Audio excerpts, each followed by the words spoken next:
beta weighting explained. I'm going to walk you through exactly what this metric is and why you should care about it, because this is one of the few things in trading where one tool can provide a ton of great information and it's super simple to access. So I'm going to walk you through exactly what it is, how it's calculated, how you can use it, and then some best practices at the end of the video. So what's up, everybody? Eric here. Welcome back to All the Outliers, and a shout out to the Patreon family because you guys make content like this possible for everybody. So if what I do helps you, consider signing up. It helps me a lot. Let's talk about what beta weighting is. And I'm going to get my face out of the way because I caught a little too much sun this past weekend playing some sick pickleball and I'm burnt. So not much to look at, not that I'm typically much to look at, but let's look at this. We have a portfolio. Inside this portfolio, we have all different kinds of positions. I'm not going to run through them all, but you can see that we're short calls, short straddles, long calls, all different kinds of things. So if we think about this portfolio, how do we answer some simple questions? Like if the broad market, using SPY in this example, goes up 10 points, what happens to our portfolio? How is that going to behave? You don't really know. That's one of the things we can use beta weighted deltas for. The other thing is with all of these different positions on, you probably know,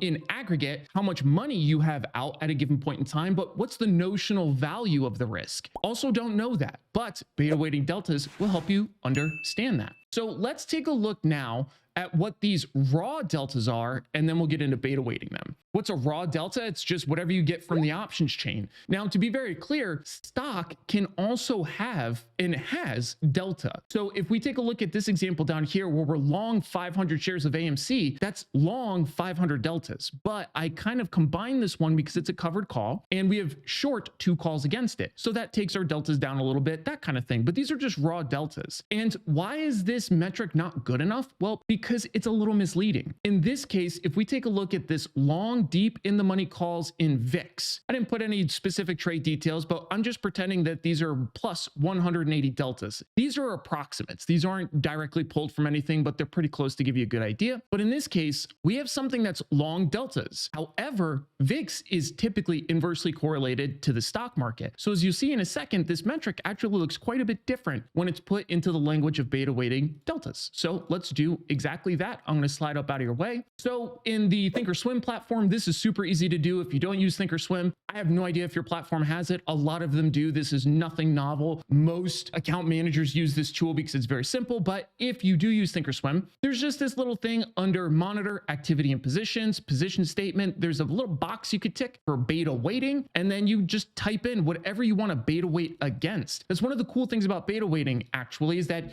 you don't have to use SPY. You could beta weight against whatever the hell you want. It just kind of makes the most sense to use SPY typically for most people, or SPX, or just some sort of broad market index. But you can also use VIX. You could use a volatility product. And what this is doing is taking all of these positions and it's putting them into a common language. That language is how many shares of SPY, or whatever you're beta weighting against, does this position represent. So if we look at these 2 short calls in XLU, they're negative 60 deltas by themselves, but if you beta weight them to the SPY, they're only negative 20. So what is this negative 20? Again, this means that this is going to behave like negative short 20 shares of SPY, and then so on down this list. So if you take a look at that VIX trade that I was kind of highlighting before, and you see that's actually plus 180 deltas, but then when we beta weight it to the SPY, it's actually negative 200 deltas. So in this case, again, this means that this is pretending this is essentially the same thing at this point in time as short 200 shares of SPY. Notice how I said at this point in time. It's a really important note because as the market moves, as the value of SPY moves, as these deltas move, all of these things change. So these are pretty regularly updating figures. They're just static, obviously, in this snapshot. So now I want to walk you through those other 2 things I was talking to you about, the notional value and the P&L. Now, you'll notice how beta weighted SPY deltas, we,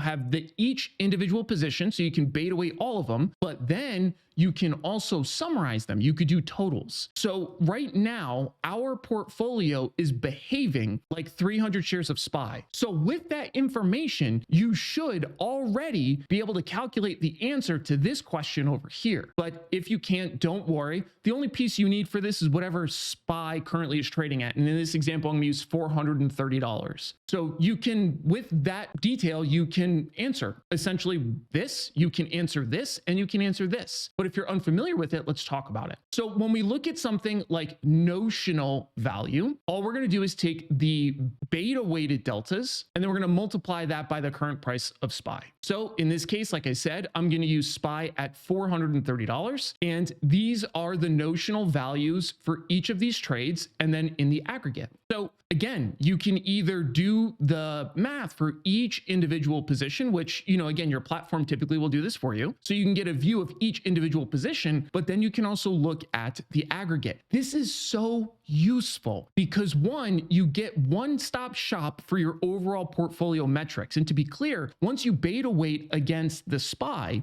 you can get beta weighted deltas, you can get beta weighted all different kinds of metrics that help you understand the disposition of your portfolio. What do I mean by that? You can also beta weight things like your gamma. Now, things like theta and vega don't matter. If you beta weight them, you're not going to see them change because it doesn't matter what they're ranked against. They are what they are. But those two things specifically and a bunch of others you can beta weight, but I want to focus on deltas here. So as you can see, we can see the overall value of each of these positions. So one of the things we should be doing as we're seeing this is, do any of these positions strike you as odd? His eyes seem to be a little bit odd, don't they?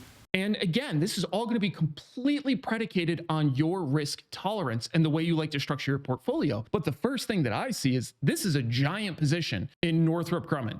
This position down here by itself is $193,500, whereas the rest is kind of $20,000. This one is essentially flat if you look at them side by side, but if you look at them individually, they're $10,000 trades. This one is also pretty big at $86,000, but this is double that. So this is a big trade. And I can tell you right out of the gate, that's something that interests me. This is how you use beta weighted deltas to get one, an understanding of your entire portfolio, but then the individual positions within it. So that's just one thing that jumps out to me. Maybe you really like Northrop Grumman and you want that position. Cool, that's totally fine. But if you look at this, you're like, oh shit, this is actually way bigger than all of these other ones. Because if you take, for example, these AMC versus Northrop Grumman positions, they have essentially the same raw deltas. The AMC covered calls 440, the Northrop Grumman calls are 400. But when you beta weight them, it's massive difference. So that's the kind of thing we can use. Now, if you hadn't already, let's take a look at how we do the math here to figure out how our P&L moves based on movements in the S&P 500. So in this case, again, you should be able to do this math before I show you these numbers. So you can pause the video, run through, do the math real quick, and then here are your answers. So I just did it for the S&P 500 at $440. Again, you can do the same exact thing with it at $430, but this is the same process. What we're looking at is whatever the delta is in SPY, meaning the change. That can be a little confusing when you talk about delta in terms of change versus delta in terms of representation of an options product. But in this case, I was referring to it as in change. That's why I kind of purposely use change here. So if we use the price change in SPY, so again, going from 430 to 440, that's $10. So we're saying SPY changed by $10, then we need to multiply our beta weighted deltas by whatever that change is. So in this case, I'm taking 20 beta weighted deltas, and then I'm multiplying it by the change here, which is 10. That gives you your negative 200. And then you can do that all the way down. Now, again, this is in a vacuum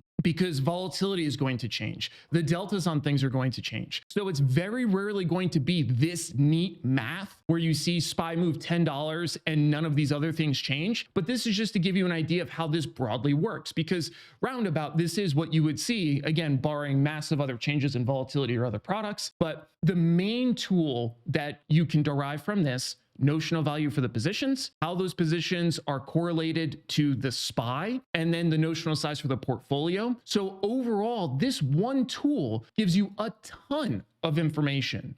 So again, to recap what you learned, you now know that beta weighting is a tool for helping us normalizing positions into a common language so that we can see how everything fits together as a broad puzzle piece. We can also understand our directional risk, because if you have really big either individual trade sizing that's beta weighted or the portfolio, that's a shot across your bow. And what I mean by that is if we come back to this example, if you look at this beta weighted deltas of $130,000, if you have an $50,000 account, this means that you are in a pretty big size. And by the way, let me get out of your fucking way so you can see. Thank fucking God.